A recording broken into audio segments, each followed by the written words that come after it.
अभी पिछले कल की कथा में आपने देखा राजा पुरंजन और पुरंजनी का इस तरह से प्रगाढ़ प्रेम, लंपट प्रेम या ऐसा प्रेम जिससे विवेक शून्यता आई, ऐसा प्रेम इनका पुरंजन का पूरे जीवन तक चलता रहा। इस तरह से थोड़े ही समय में उन्हें उनकी आधी उम्र इस तरह से बीतती जाती है। क्षण भर का वैभव और पूरे जीवन का कष्ट। इस प्रकार देखा गया कि पुरंजन कुछ अपने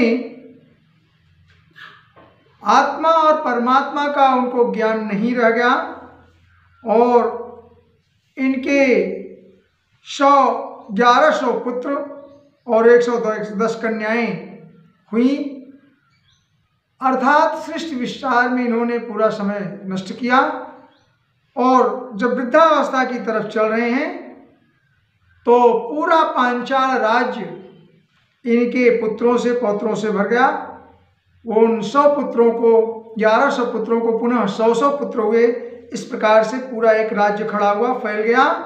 और प्राचीन बहुर कहते हैं नारद जी, इस प्रकार पुरंजन ने पूरा अपनी कामना पूर्ति और उनके पुत्रों ने पौत्रों ने भी विशेष प्रकार के यज्ञ किए और यह कह लें निषिद्ध पशुओं की पशु बलि देकर के यज्ञों का आयोजन किया।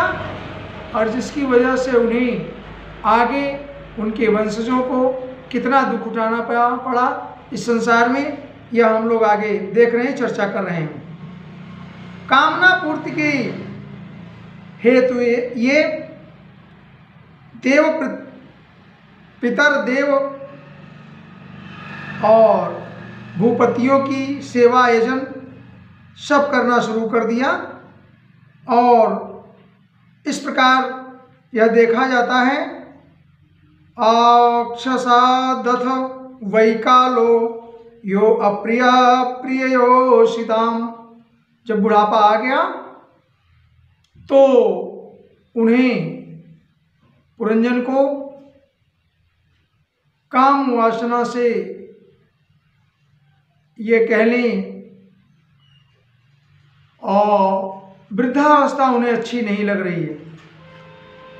थोड़ी सी बात ये समझ लें कि समय के चक्र के बाद समय बीतने पर सारे असर समाप्त ही हो जाते हैं। यह काल की गति है।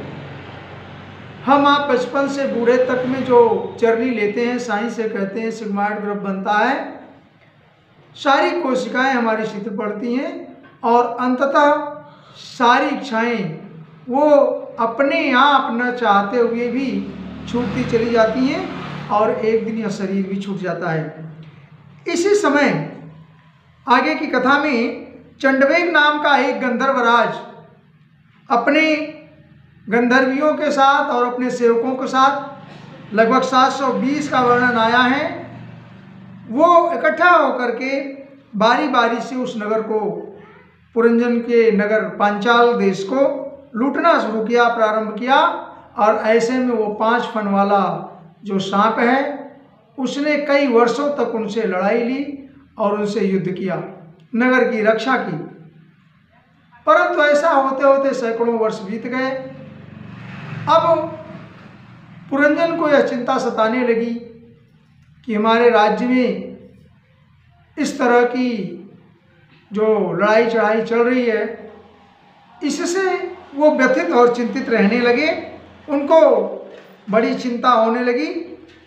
परंतु ये कहा गया कि यह स्त्री लंपट राजा समय, अपना सारा समय विषय भोगों में ही गंवा दिया, लगा दिया। और ऐसे समय में अब बाहरी आक्रमण होते रहे, यवनों का आक्रमण, गंधर्वों का आक्रमण हुआ। उसी समय टहलते टहलते एक उन दिनों काल की कन्या दुर्भागा भाग्यहीन, काल कन्या जिसको वो छूती है या जिससे प्रेम प्रसंग करती है या परिवार जिसके पास जाती है रहती है उसका नाश कर देती है। इसलिए इस तरह की एक कन्या, काल कन्या, टहलते घूमते उसका नाम ही दुर्भागा रख दिया गया। भाग्यहीन वर की खोज में त्रिलोक में भटकती रही, परंतु उसे कोई उचित वर नहीं मिला, या ये कह लें उसे किसी ने भयवश स्वीकार नहीं किया।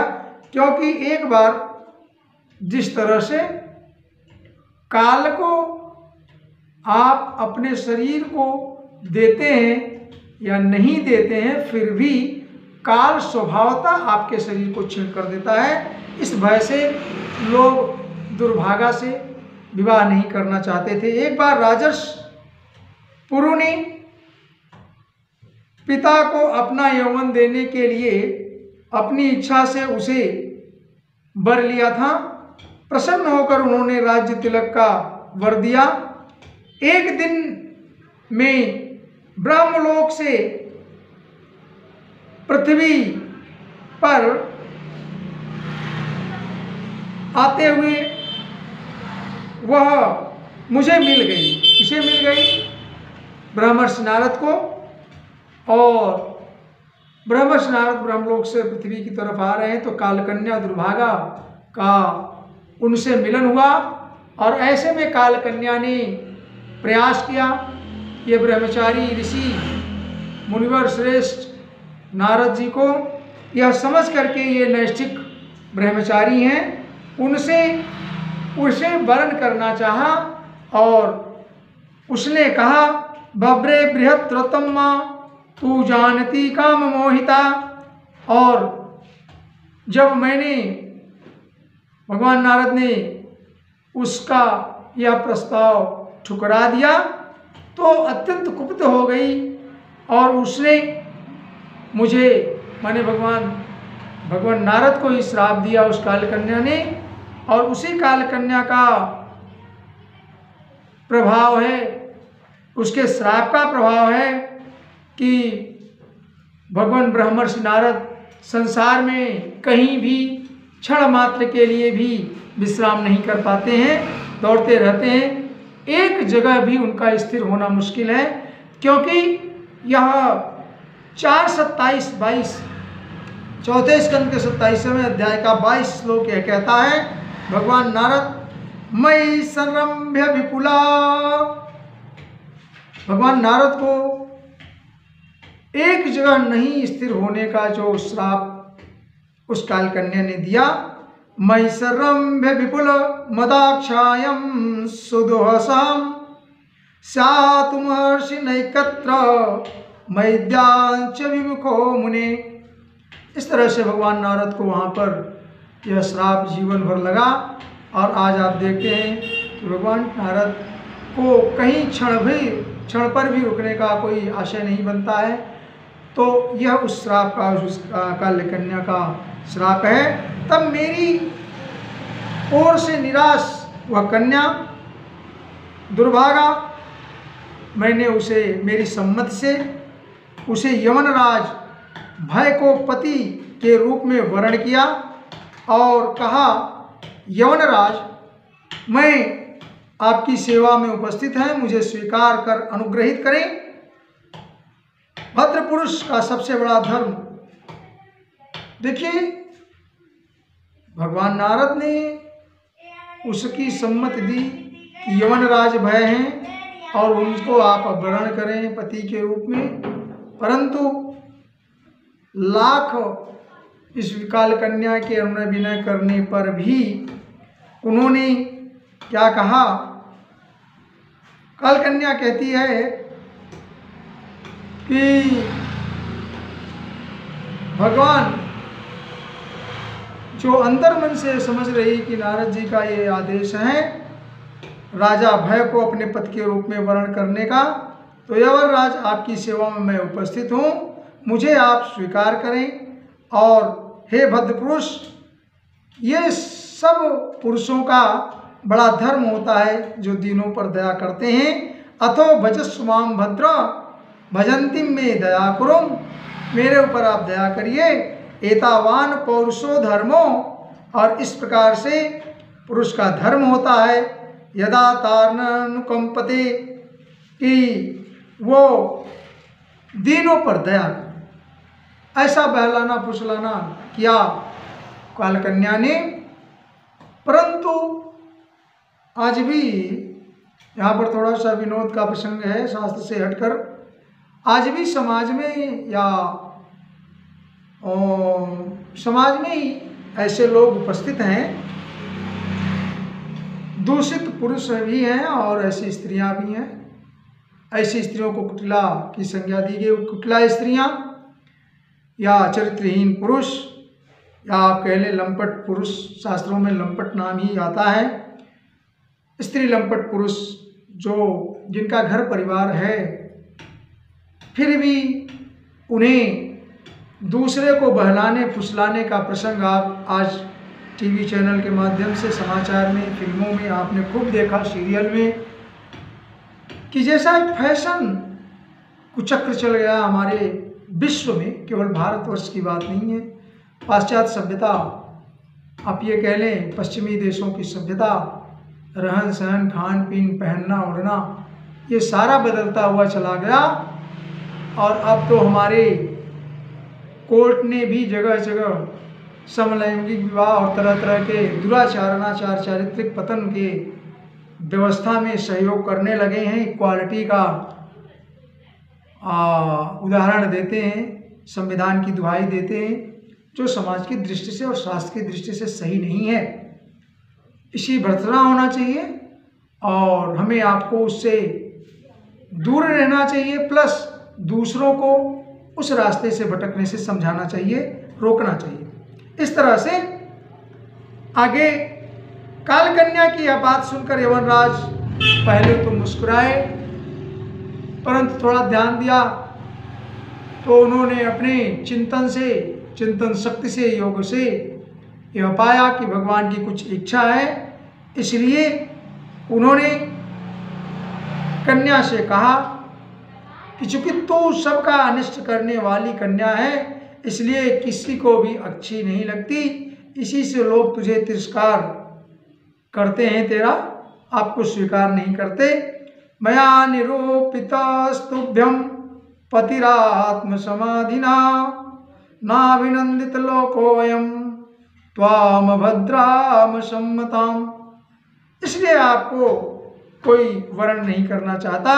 इस कर्म जनित लोक को बाद में यमराज ने कहा, सुझाव दिया, कहता इस कर्म जनित जो लोक है, संसार है, उसे आप अलक्षित होकर के, प्रत्यक्ष नहीं अलक्षित होकर, जो दिखे नहीं, उसे आप अपने बल से, बलात्कार से भोगें। अर्थात कोई आपको वर्ण नहीं करना चाहता और आपको उसी को वर्ण नहीं होंगी, अतः जबरदस्ती आप इस संसार को भोगें और इस तरह से तू मेरी सेना ले लो और वहाँ पूरी मैं आपकी सहायता करूँगा। तो व्यक्ता गतिर्भुंगक्षो लोकम कर्म विनिर्मितम। इस लोक को अपने बल से, अपने शक्ति से भोगने का प्रयास करो और तू सारी प्रजा का, मेरी सारी सेना आपके साथ रहे, जिससे तू सारी प्रजा का नाश करने में समर्थ होगी। अब थोड़ा सा देखिए भगवान की क्या इच्छा है। कल पुरुष परब्रह्म की कालकन्या को यह सुझाव दिया जा रहा है कि सारी सेना का नाश कर, अर्थात ये सारी प्रजा का नाश करे। जो कर्म जनित लोक है उसकी प्रजा का नाश करने के लिए कार्य करना। और ऐसा इनको ये यवनराज भय ने संदेश किया कि इसमें मैं आपकी सहायता करूंगा। ये मेरा भाई प्रजारो अयम मम भ्राता त्वं च मे भागिनी भव, ये प्रजावर नाम का मेरा भाई है और तू मेरी बहन बन जा, और तुम दोनों के साथ मैं अव्यक्त गति से, प्रत्यक्ष नहीं अव्यक्त गति से भयंकर सेना लेकर सारे लोकों में विचरूंगा। ऐसा गंधर्वराज ने कालकन्या को कहा और उसे अपने सारा सेना के पराक्रम को प्रदान करके आगे बढ़ने को कहा। इस तरह से देखा जा रहा है कि जो कालकन्या का प्रभाव है, अब वो आगे पुरंजन के क्षेत्र में पांचाल नरेश पर चढ़ाई करने की व्यवस्था बनाई, और इस तरह से आगे नारद जी ये कहते हैं कि जब पुरंजन अधिक बूढ़ा हो गया और नाना प्रकार के उसे कालकन्या के भोग से, कालकन्या इसलिए कि उसने पंचाल पर अपनी सेना के साथ जो उसे सेना प्राप्त हुई, उससे बार बार शीघ्र ही चढ़ाई करना प्रारंभ किया। उस पुरी को छिन्न भिन्न उसे घुसकर ध्वंस करने लगी, और पुरी के इस प्रकार पीड़ित किए जाने पर वहाँ का राजा क्लेश से परेशान, और यह कालकन्या जो किसी को नहीं छोड़ने वाला काल की गति है, वह कालकन्या के आलिंगन से उसकी सारी श्री नष्ट हो गई। किसकी? पुरंजन के राजा की, पुरंजन राज की। और पुरंजन की अत्यंत विषाक्त होने के कारण वह दीन हो गया। और क्योंकि देखिए, राजा पुरंजन तो स्त्री आसक्ति में था ही, कालकन्या को न समझकर उसने उससे भी आलिंगन किया और उसकी विवेक शक्ति नष्ट हो गई। इस तरह से ये गंधर्व, जो गंधर्वियों ने और यवनराज ने इस पुरंजनपुरी को या पांचाल देश को विशेष कष्ट पहुंचाया, और बार बार उसे बलात्कार माने जबरदस्ती उसे सुख भोगा, और इस तरह से सारा नगर नष्ट भ्रष्ट हो गया। पुत्र पौत्र भित्र अमात्य वर्ग सारे अधिकारी प्रतिकूल होकर, विवेक शून्य होकर, स्त्री शून्य, स्नेह शून्य, और सारे अनाचार दुराचार शुरू कर लिए, और पांचाल देश शत्रुओं के हाथों में आकर के पथभ्रष्ट हो गया, और पुरंजन चिंता में डूब गया।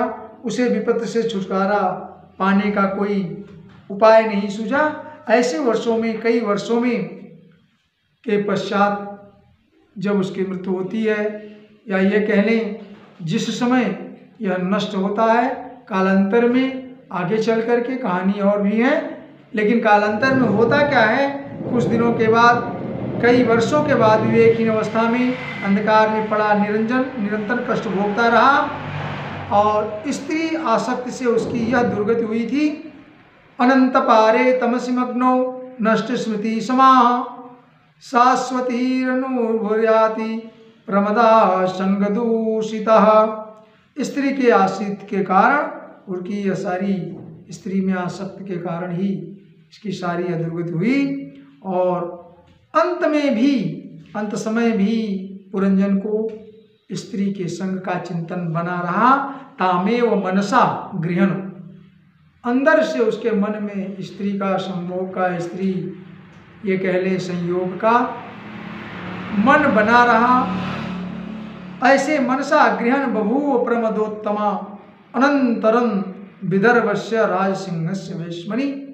और अंत में जाकर के अगले जन्म में ये पुरंजन विदर्भ राजा के यहाँ, राजा विदर्भ के यहाँ विदर्भ कन्या के रूप में प्रकट हुई या उत्पन्न हुई।